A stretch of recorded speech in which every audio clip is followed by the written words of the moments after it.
Why? Distorts the optics. Yeah, it's going to distort the optics. Why? What does heat do? Expands. Yeah, it expands and it rises.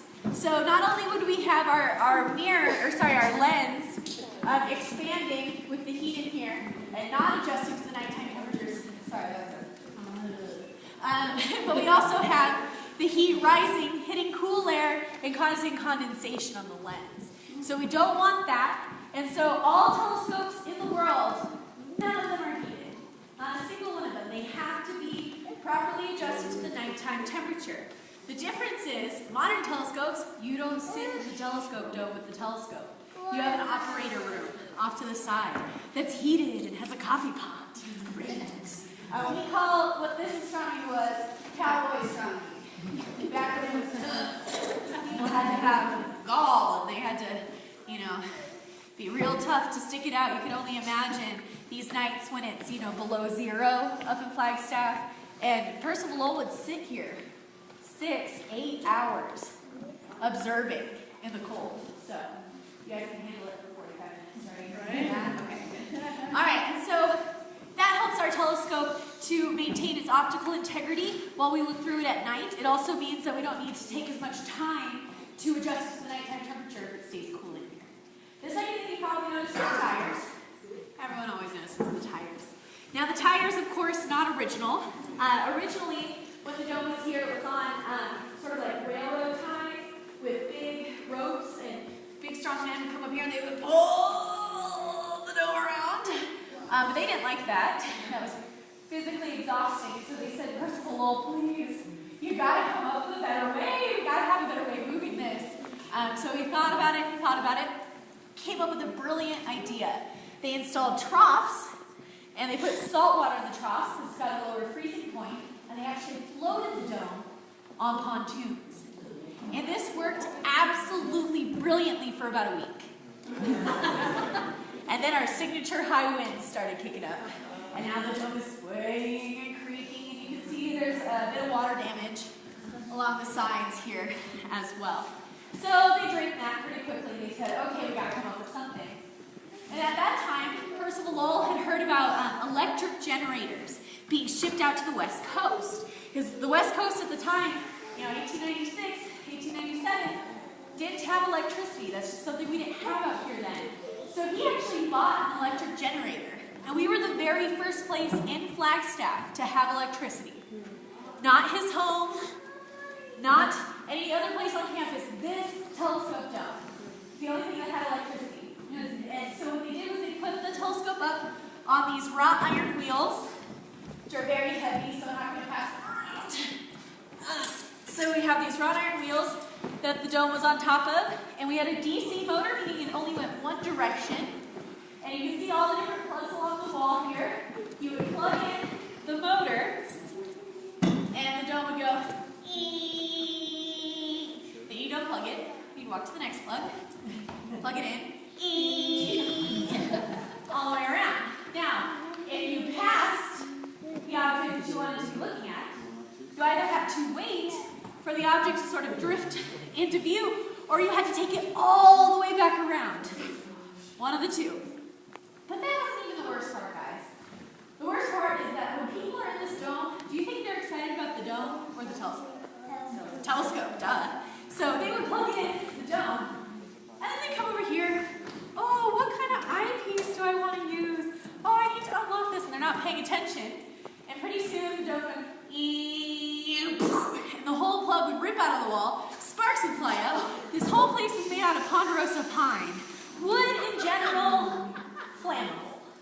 So we would have mini fires up here. So what Percival Lowell decided to do was actually hire somebody to move the dome for the astronomers because they couldn't be trusted. And we also got a fire system up here as well. Primitive as it was. And we still have a fire extinguisher up here today, obviously, for just general safety purposes. It's not the original one, so don't worry.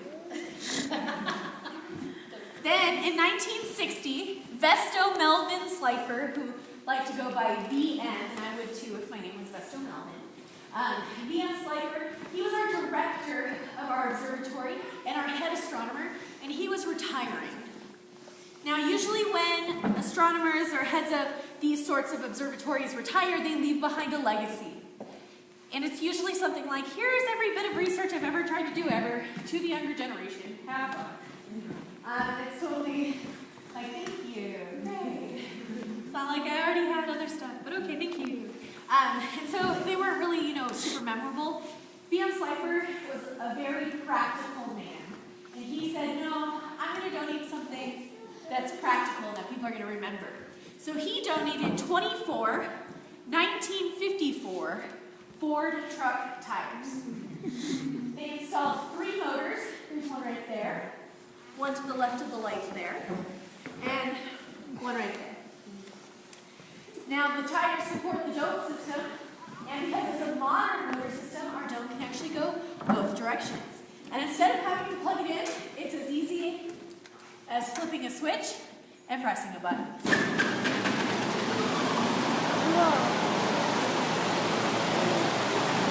Like I said, both directions. Super exciting! Now, the only problem we ever experience with our dome is that every once in a while, we get a flat tire. And you laugh, but it's actually a very serious issue, because if one of our tires goes flat, that changes the whole distribution of weight. And so we have to act quickly to fix it, otherwise it could flatten our other tires. The kind of cool thing is, the newest tire in here is to the left of that motor there, that you can tell because it's got the most tread on it. That tire was replaced this last November, not 2013, but 2012 November. And so November 2012 that was replaced. Before that, it hadn't been replaced since like 1986. So the joke around here is that we still do get 30,000 miles on our tires. There's only one place in the world who still makes 1954 Ford truck tires. They're in Texas, and we hope they never close, because it would be a lot less impressive to say, these are 2014 Mazda tires. They're great. No, the 1954 Ford truck tires are fabulous, and we love having them. Just so you guys know, because some people they get very generous, and they say, one of your tires is missing a hubcap. I'm going to send you a hubcap. We have 14 1954 Ford truck tire hubcaps. We don't need one. That one can't have one on it because it's near the electrical box. And, electricity can jump to metal. We don't want that to happen, and that's why that particular one isn't on. So don't send us a hubcap. Please, keep it for yourself.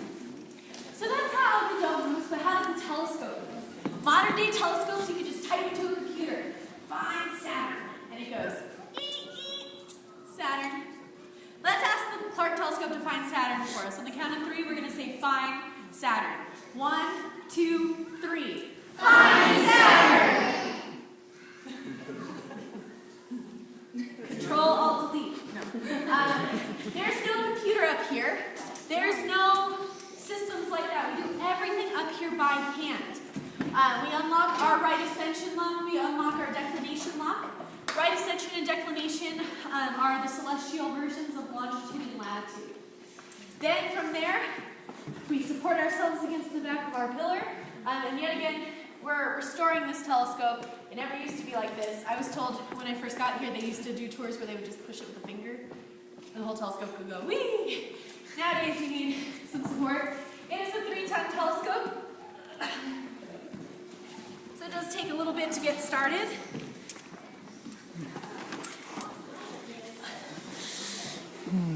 And it's cold. There's that. And it's not very well balanced. Coming back down. Working on it, and that's why it's falling right back down. So the telescope is fully moved by hand. We move it up and down and side to side. That clicking sound that you hear is just letting the telescope know where it is. It's just like the wheel on Wheel of Fortune. You gotta click, click, click, click, click, click, click into place. The telescope's favorite spot is right here above the black handle. That's its park position. That's where it's happiest. It doesn't yell at us at all. And so the telescope itself moves up, down, side to side, but it does not move to look this way. It doesn't look north at all. Specifically, Christopher Lowell had this telescope to view Mars. Mars is on the ecliptic with the sun and all the planets. And so it's actually very practical that this telescope only looks south. One of the ideas with renovation, I don't know if this is going to happen, but one of the ideas is actually to put it on a different kind of mount so we can look all the way around. Because there's some cool stuff to the north that we've never looked at through this telescope. This telescope has actually only looked north like twice in its life. One time was to view the comet Halley in 1910, and we got actually one of the best pictures of Halley's comet in 1910. If you Google 1910 Halley's comet, it will be Halley's comet from this telescope. It's got a picture of Venus and the streaking light from our city. I would show it to you, except for in somebody's tour yesterday, a kid kicked it and the glass broke. So, sorry. So we're repairing the glass and then we'll have it up here. But you can, like I said, if you Google 1910 Halley's comet, that picture, our picture. It's one of the most famous ones, and the reason why is because in 1910 they didn't have those fancy tracking systems. So you actually had to track the comet by hand. And we only had one man up here who could do it, and his name was E.C. Slifer, who's the brother of VM, who donated the tires, and he risked his salary to do this. He said, if I can't do it, if I can't get a good picture, you don't have to pay me. The person below said, okay then, what's the risk? And he actually got us, like I said, one of the best pictures, and it was one of 7 places in the world that actually got a decent photograph of Halley's comet in 1910. It's pretty cool.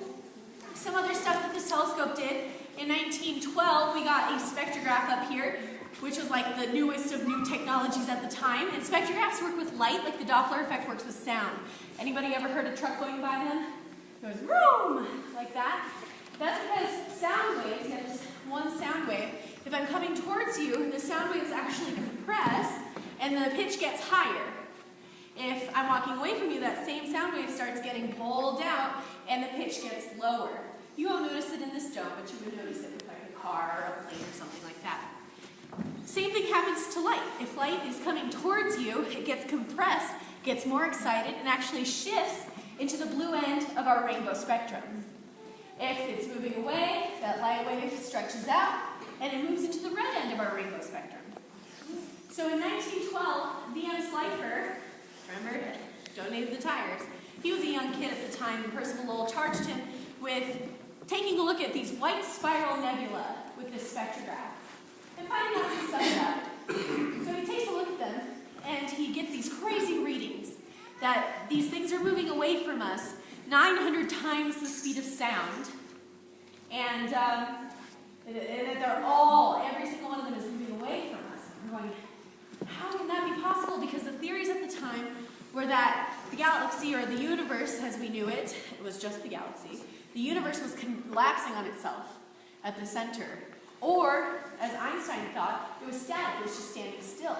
If it was static, you'd expect no shift at all. If it was condensing, you'd expect a blue shift.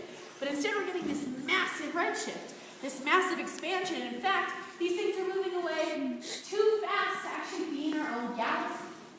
So in 1914, very nervously, V.M. Slifer presents his findings to the American Astronomical Society and says, guys, our universe is expanding, and not only that, we're not the only galaxy. These white spiral nebula, no, they're not nebula, they're other galaxies. He was very nervous to present this because anytime there's a life-shattering